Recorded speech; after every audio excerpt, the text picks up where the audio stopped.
Monsieur le prophète, bonjour. Bonjour. Ouais, vous êtes récemment là, nommé par le ministre de l'enseignement primaire, secondaire et professionnel, le professeur Tony Mwaba, comme prophète de la division éducationnelle Lomami 2. Quelles sont vos impressions? Mes impressions sont bonnes. Je jette les éloges au président de la République, son Excellence Antoine Félix Tshilombo Tshisekedi, lui qui a voulu mettre un homme qu'il faut, c'est-à-dire le professeur Tony Mwaba Kazadi, qui milite chaque jour pour redresser les pestes.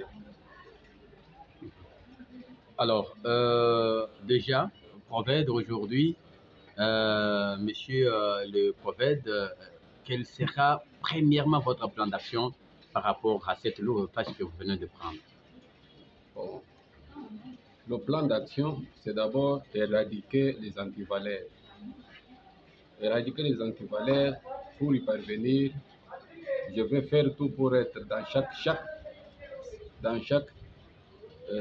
salle de classe, afin de suivre combien et comment est-ce que l'enfant congolais, comment donner dans ma division EPS de l'humanité, comment cet enfant-là étudie. Et c'est en respectant les codes 22, les instructions officielles et surtout consolider et pérenniser la qualité de l'enseignement dans ma juridiction.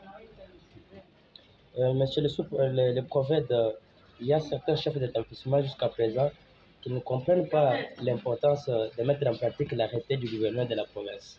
Parce que nous sommes saisis par certains parents qui disent que jusqu'à présent, il y a certaines écoles qui ne mettent pas en pratique cet arrêté. Vous, en tant que prophète, vous avez un message particulier à lancer à ces chefs d'établissement? Comment ne pas avoir un message particulier? Quand je parle de respect des instructions, on commence par les arrêtés où nous avons les instructions telles que la loi portant protection de l'enfant, nous avons le code 22 et les différentes autres institutions. Donc, celui qui ira à l'encontre, qui va percevoir l'argent, qui n'est pas inscrit dans l'arrêté, sera passible de sanctions. Voilà. S'il vous était permis ou demandé de dire merci, premièrement, vous direz merci à qui?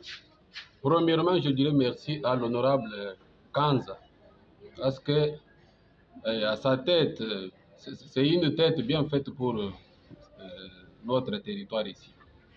Une fois député national, nous connaissons, en premier lieu, nous avons connu le premier directeur du CECOP.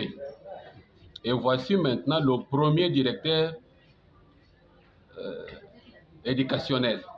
Bon, depuis que Ngandanjika est Ngandanjika, je n'ai jamais entendu un directeur éducationnel de Ngandanjika.